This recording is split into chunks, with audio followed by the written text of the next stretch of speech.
Creating imaginative art. Some artists create art that looks just like real life. We say that this art is realistic. Last unit, some of you made realistic-looking animals. When given a choice, some of you have chosen to work from your imagination. We're going to talk about just what that means.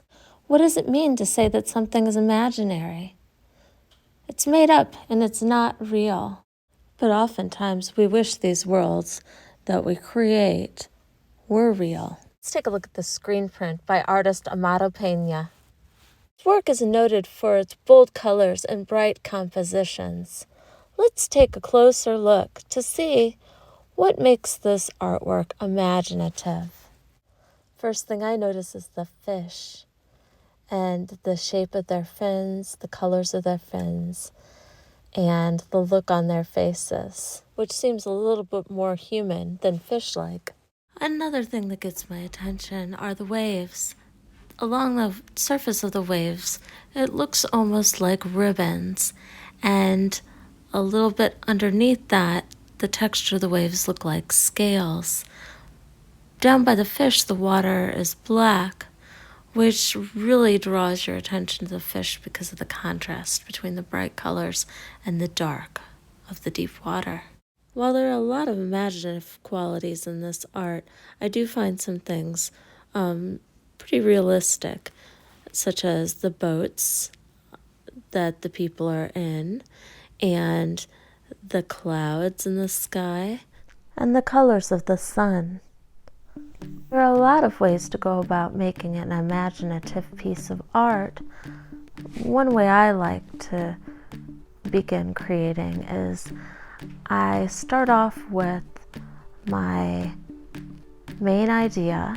For this, I'm doing a flying pig.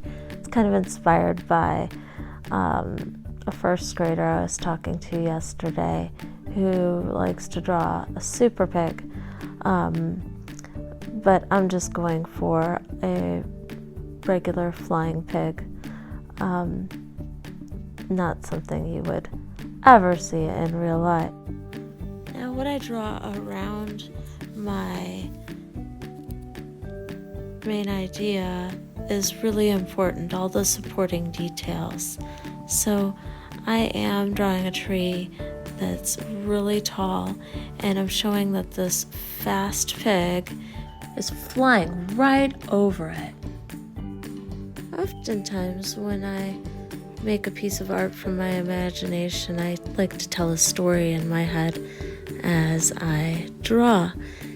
And these two pigs are racing to the barn. Why would these two pigs be racing? For food, of course. It makes some other critters that are observing this odd behavior from the pigs. I drew a strange little underground tunnel with eggs at one end and a chicken crawling through it. And there's a second chicken popping out at the entrance of the hole.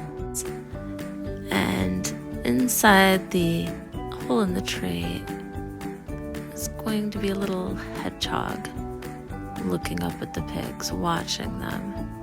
The chicken's also looking up at the barn, so something is going on in the barn. Why do they all want to get up into the barn? So I decided to change my chicken. Instead of that happy popping up chicken, I want one to be pulling itself out of the hole. Hiding those precious eggs is hard work, and chickens weren't really meant to tunnel through the ground. It must be really important to keep those eggs protected. Okay, there's a little rainbow, kind of sidewalk in the sky, connecting all the trees together. I suppose that might be fun to slide down. I'm revisiting the idea of what are these animals rushing to? Well, of course it's food. I'm opening up the barn doors, and inside I'm going to draw a table with corn on it. Dinner!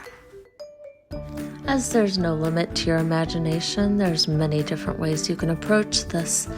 You may want to make an original character. You might want to make a specific animal or make a picture combining two or more different animals together. You can create a story as you're drawing. And most of all, have fun and let your imagination run wild.